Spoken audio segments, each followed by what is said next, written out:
Hello friends, welcome to Sathya சமையல். இன்றைக்கி நம்ம செட்டிநாட்டு முறைப்படி எண்ணெய் கத்திரிக்காய் குழம்பு எப்படி பண்ணுறது அப்படின்னு பார்க்கலாம்.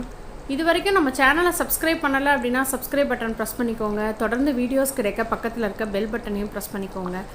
இப்போ இந்த செட்டிநாட்டு முறைப்படி கத்திரிக்காய் குழம்பு எப்படி பண்ணுறதுன்னு பார்க்கலாம். வாங்க வீடியோக்கு போகலாம்.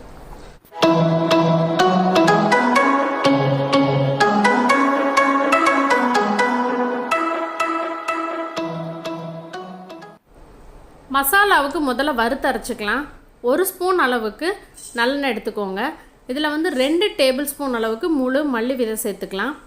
1 ஸ்பூன் அளவுக்கு சீரகம், 1/2 ஸ்பூன் அளவுக்கு சோம்பு, 1/2 ஸ்பூன் அளவுக்கு மிளகு. சிம்லேயே வச்சுக்கோங்க. லைட்டாக ஒரு வாட்டி பிரட்டி விட்டுட்டு நம்ம மிளகாயெல்லாம் ஆட் பண்ணிக்கலாம். மிதமான தீயில் கருகிடாமல் வறுத்து எடுத்துக்கலாம். காரத்துக்கு 2 காஞ்ச மிளகாயும் கலருக்காக 3 காஷ்மீரி மிளகாயும் எடுத்திருக்கேன். இதெல்லாமே மிதமான தீயில் வாசனை வர வரைக்கும் வறுத்து எடுத்துக்கலாம். நான் இன்றைக்கி இதில் 10 போல் சின்ன வெங்காயத்தை சேர்த்து அதையும் வறுத்து விட்டுக்க போகிறேன். சின்ன வெங்காயம் குழம்புக்கான அளவை அதிகப்படுத்தி தரும். உங்களுக்கு விருப்பம் இருந்தால் போட்டுக்கோங்க, இல்லை அப்படின்னா நம்ம இந்த மசாலா பொருள் மட்டும் அரைச்சிக்கலாம். சின்ன வெங்காயம் லைட்டாக வதங்கிடுச்சு. அதனுடைய பச்சை வாசனை போனதுக்கப்புறமா எப்போதுமே வறுத்தரைக்கிறதுல நான் ஒரு கொஞ்சமாக கருவேப்பிலை போடுவேன். கருவேப்பிலையும் சேர்த்துக்கலாம். இப்போ இந்த வதங்கின பொருள் கூட நம்ம 1/2 கப் அளவுக்கு துருவின தேங்காய் சேர்த்துக்கிறேன். தேங்காய் ஒரு வாட்டி கலந்து விட்டுட்டு இதில் 1/2 ஸ்பூன் அளவுக்கு நம்ம கசகசா சேர்த்துக்கலாம். சேர்த்துட்டு ஒரு வாட்டி கலந்துட்டு ஸ்டவ் ஆஃப் பண்ணிவிட்டு நல்லா ஆறுனதுக்கப்புறமா தண்ணி விட்டு நல்லா நைஸாக இதை ஒரு பேஸ்ட் மாதிரி நம்ம அரைச்சி எடுத்து வச்சுக்கலாம். மசாலா ரெடி ஆகிடுச்சு. குழம்பு தாளிக்கிறதுக்கு கடாயில் நல்லெண்ணெய் எடுத்துக்கலாம். எண்ணெய் கொஞ்சம் அதிகமாக இருந்தால் தான் இந்த குழம்புக்கு நல்லாயிருக்கும். உங்கள் விருப்பத்துக்கு தகுந்த மாதிரி நீங்கள் எடுத்துக்கோங்க. இது அரைச்ச விழுது.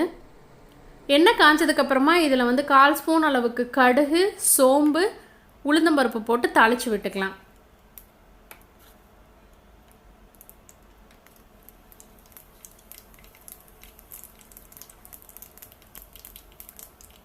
கடுகெல்லாம் நல்லா பொரிஞ்சப்புறம் 10 போல் பூண்டும் சின்ன வெங்காயத்தையும் இந்த எண்ணெயிலேயே சேர்த்து நல்லா வதக்கி விட்டுக்கலாம்.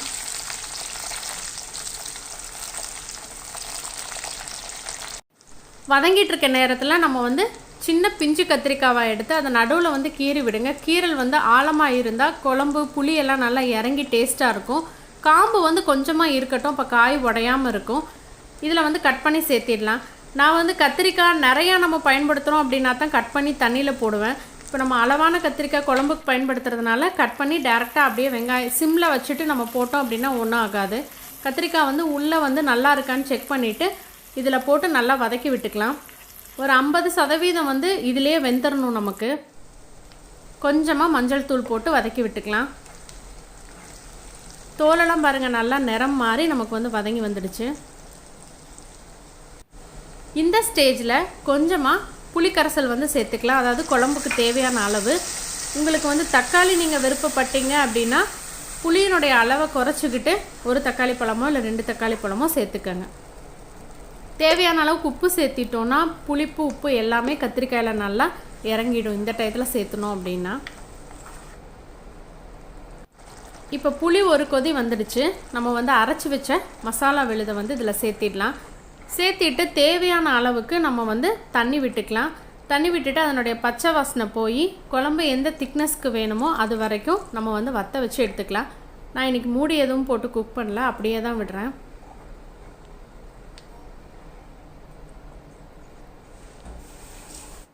கொஞ்சமாக வாசனைக்கு கருவேப்பிலை போட்டுக்கலாம். இப்போ இது நல்லா கொதித்து வற்றி வந்துடட்டும், பச்சை வாசனை போய். இப்போ தேவையான பக்குவத்துக்கு குழம்பு ரெடியாகிடுச்சு. இதை நம்ம ஆஃப் பண்ணிவிட்டு ஒரு 3 அல்லது 4 மணி நேரம் கழித்து பரிமாறணும் அப்படின்னா டேஸ்ட் ரொம்பவே நல்லாயிருக்கும். கண்டிப்பாக நீங்களும் இதே முறைப்படி ட்ரை பண்ணி பாருங்கள். வீடியோ பிடிச்சிருந்தால் லைக் பண்ணுங்கள், கமெண்ட் பண்ணுங்கள். சுவையறிந்திட சுவைத்து பாருங்கள். தேங்க்யூ.